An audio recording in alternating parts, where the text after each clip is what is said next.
Amados filhos,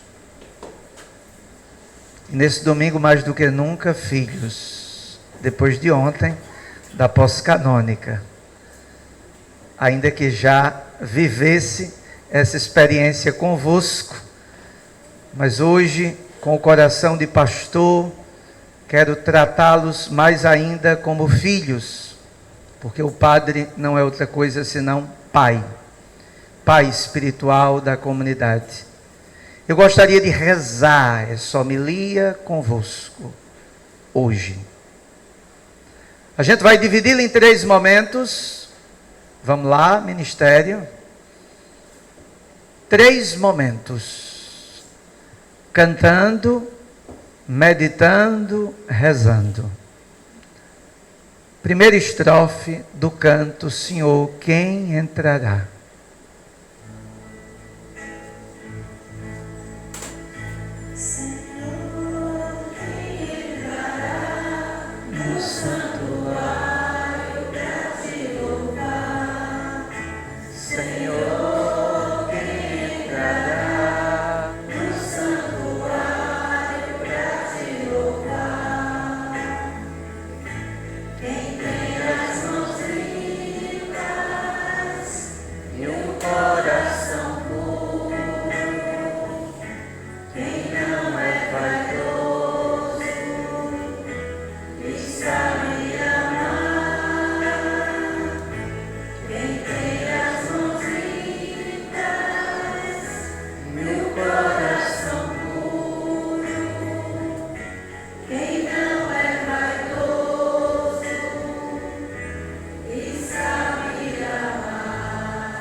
Se alguém me ama, guardará a minha palavra, e o meu Pai o amará, e nós viremos e faremos nele morada. A reflexão do domingo passado, mas não só, a reflexão também durante a semana, nos apresenta o discurso da despedida de Nosso Senhor no Evangelho de João, e a grande temática é o amor. Domingo passado, ele nos deu o mandamento novo, partindo do texto de João 13, do lava-pés. Hoje ele insiste: se alguém me ama, guardará a minha palavra, e meu Pai o amará, e nós viremos e faremos nele morada. Me ama e guarda a palavra que é ele. Vejam que o canto nos ajuda a compreendermos o seguinte: esse versículo, que é aquele que a gente vai refletir, não dá para a gente ir muito longe, vamos ficar só nele. Esse versículo deixa muito claro que aquela visão antiga, veterotestamentária, da relação dos homens com Deus. Nosso Senhor, domingo passado, nos deu um mandamento novo. Na homilia eu deixei claro que havia um mandamento, que agora iria nortear o entendimento dos mandamentos, e o mandamento era uma pessoa, Cristo. E o mandamento é amai-vos uns aos outros como eu vos amei. Há até uma tradição cristã que diz que o apóstolo João, o discípulo amado, narra-se que ainda no leito de morte, ele continuava a balbuciar as seguintes palavras: amai-vos uns aos outros, amai-vos uns aos outros. O teólogo do amor conclui sua vida insistindo naquilo que ele aprendeu de melhor, de mais importante. O amor maior, aquele que está no como Nosso Senhor nos amou, também devemos amar. E por que eu estou trazendo e resgatando o texto de domingo passado? Para a gente chegar neste. A gente cantou: Senhor, quem entrará? Salmo 14, na Sagrada Escritura. E a visão era essa: quem entrará? Por quê? Porque a visão que se tinha no antigo era qual? De um Deus na relação com os homens distante, não próximo, longínquo. A visão que se tinha na relação com Deus, da religião vigente, era que para se chegar a Ele, nós precisávamos das coisas externas, porque seria muito difícil Ele habitar no interno. Era impensável imaginar um Deus que se aproximasse tanto ao ponto de se associar a nós, de estar próximo, de relacionar-se, de fazer comunhão conosco. A visão que existia, por exemplo, de mundo, era aquela que muitas vezes, ainda hoje, muitos têm. Profano é o mundo. E existe um sagrado fora do mundo. Ou seja, essa mentalidade aqui, ela fere a criação. E a criação foi feita por Deus. E se não me engano, no livro do Gênesis, Deus disse que viu que tudo era bom. Ele não disse que aquilo que havia criado era mal. Era bom. E por isso, na teologia joanina, a gente precisa entender os três mundos. O mundo cosmológico, bom. O mundo antropológico, que é o mundo onde a gente quer chegar, onde está o homem. E o mundo visto numa perspectiva negativa, que é aquela do pecado, da queda, da tentação. Mas é um terceiro mundo. Ou seja, eu não posso reduzir o mundo ao terceiro, como muitas espiritualidades hoje têm feito. É um risco. Então, olhando essa perspectiva, a visão nossa na relação com Deus é: quem entrará? Porque existiam barreiras, impedimentos, empecilhos. Havia verdadeiramente uma separação. E o que é que acontece agora? Agora tem uma novidade trazida por Nosso Senhor. E toda essa novidade parte do pressuposto do mandamento novo, o mandamento do amor. Por isso, segunda estrofe, vamos cantar.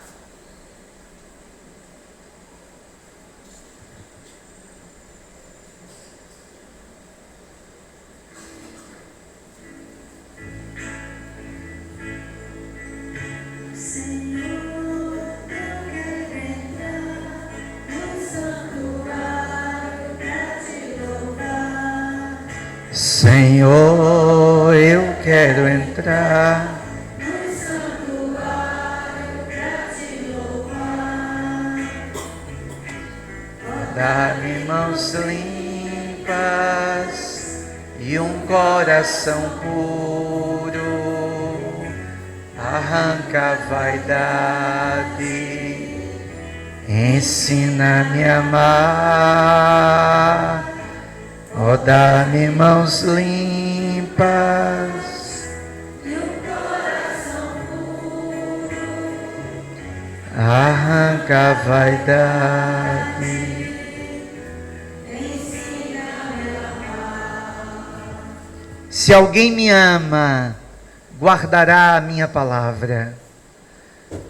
Nosso Senhor está falando de um amor que nasceu da relação dele com o Pai. O Pai e o Filho são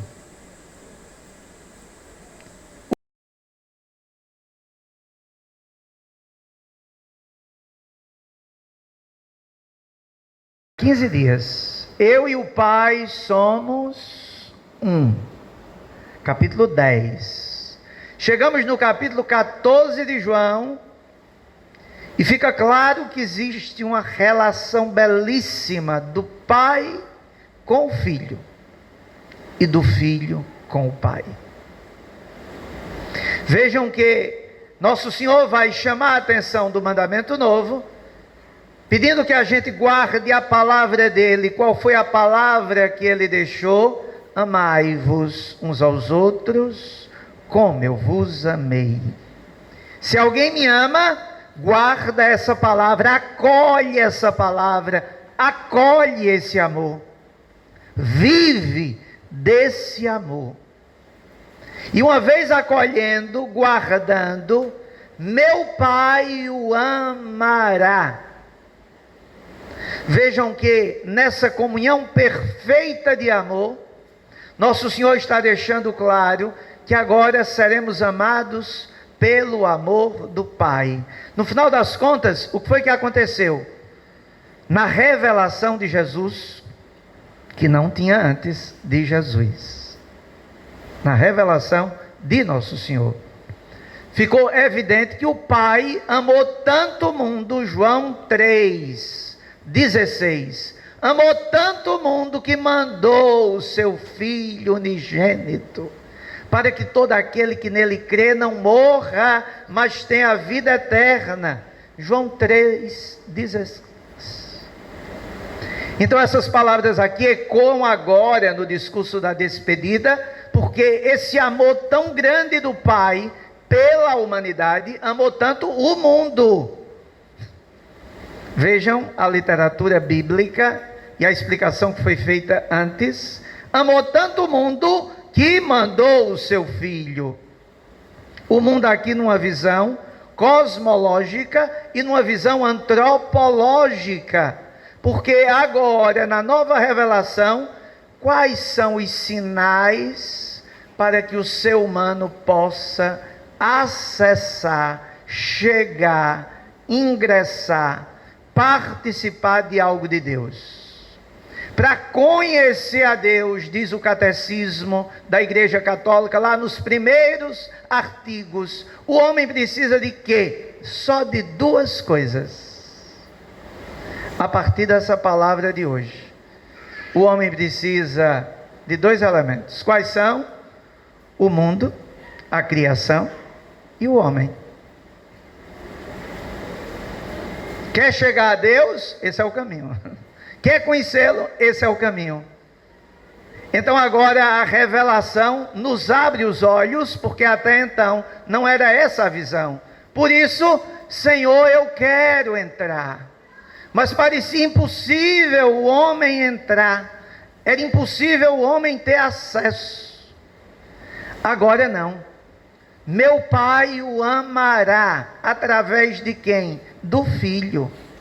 É no Filho que a humanidade agora vai ser amada pelo Pai e poderá estar próxima, não mais distante, relacionada em comunhão.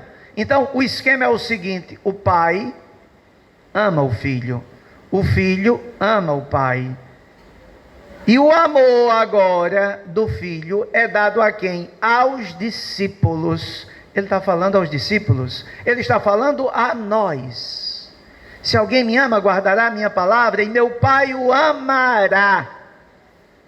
Então vejam que a relação de amor que existia entre o Pai e o Filho, agora no Filho, atenção, no Filho homem, porque o Filho não era um fantasminha, nem um espírito, era um homem. No homem, Nosso Senhor, os homens, a humanidade poderá agora viver uma experiência diferente. E qual é essa experiência diferente? Terceira estrofe. Cantemos, para que vocês agora percebam que aquele Salmo 14, que dizia: Senhor, quem entrará, muda, com a perspectiva cristã. Por quê? Cantemos. Senhor, te abraço. no santuário. Senhor, já posso entrar.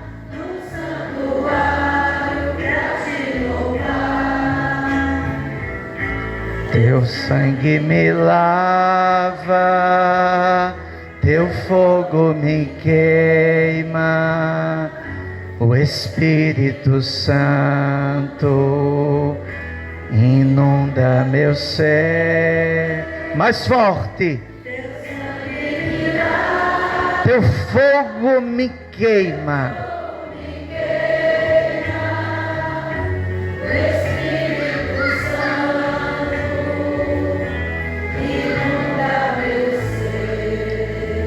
Agora tem uma novidade, meus irmãos. Meu Pai o amará e nós viremos e faremos nele morada. A questão agora não é mais entrar no santuário. Nós não só podemos entrar, como cantamos, Senhor, já posso. Nós agora não só podemos. Tem uma novidade extraordinária no Evangelho de hoje, caros filhos. Ele virá e fará morada em nós. Ou seja, nós não precisamos entrar. Ele foi quem fez o caminho inverso. Ele foi quem decidiu entrar em nós. E como isso é possível?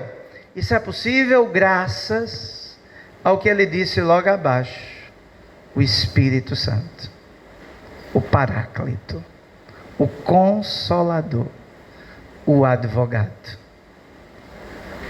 Porque quem é que gera essa relação de amor na Trindade Santa? A gente reza no credo, cremos no Espírito Santo, que procede de quem? Do Pai e do Filho.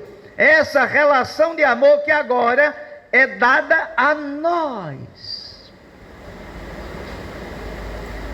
Então agora no Filho os homens podem ter acesso a Deus. Mas não só, Deus agora tem acesso livre no coração daqueles que, repletos, cheios do Espírito Santo, querem viver a vida verdadeira. E qual é a vida verdadeira? Nos tornarmos moradas, templos, santuários de Deus. Aí vamos voltar domingo passado. Como eu vos amei. Vejam que agora é possível. Quem pensava que era impossível amar como ele amou, veja que não é impossível. Porque ele não nos deu o mandamento por acaso. Ele deu o mandamento para ser vivido. E para ser vivido, ele mesmo decidiu fazer morada no homem. Lá no Antigo Testamento, no livro do Êxodo, existia a tenda da reunião, onde eles se reuniam. Existia o templo, lugar sagrado. Agora, quem é o lugar sagrado que Deus deseja habitar? O homem. Graças a quem? Ao homem, filho que está em Deus.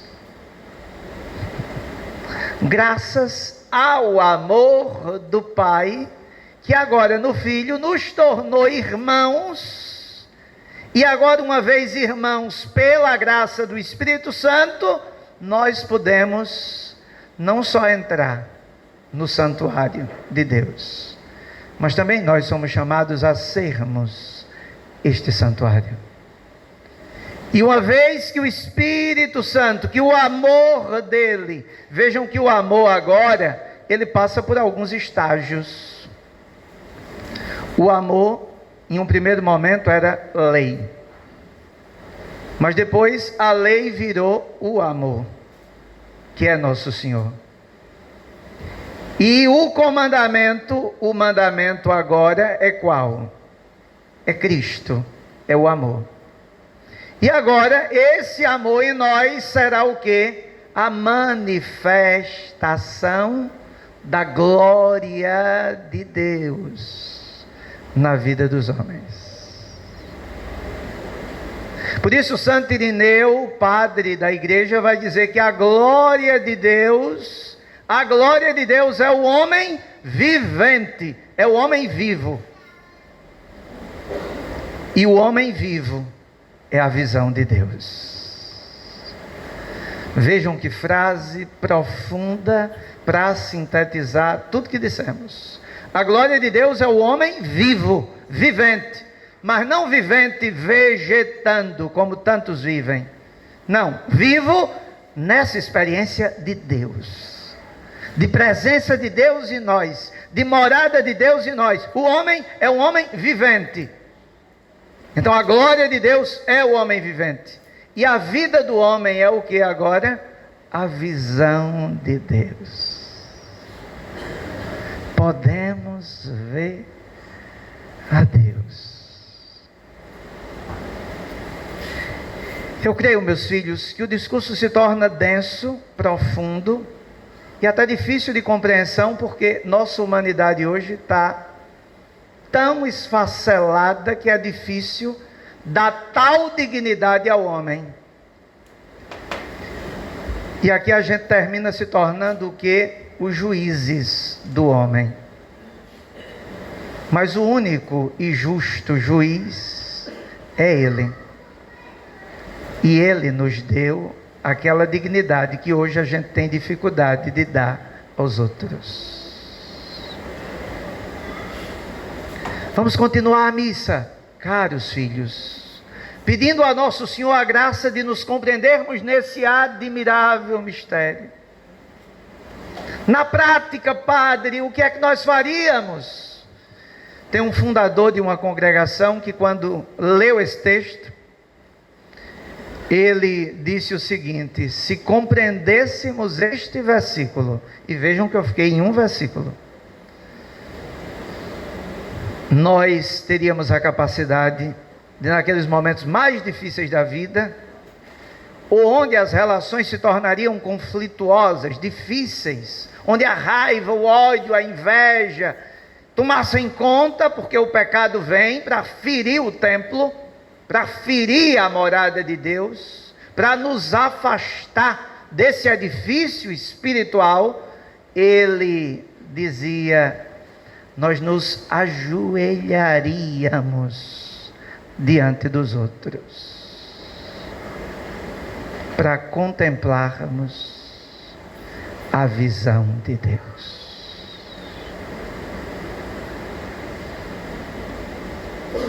Aqui está o Evangelho de hoje, filhos. Peçamos a graça da fé.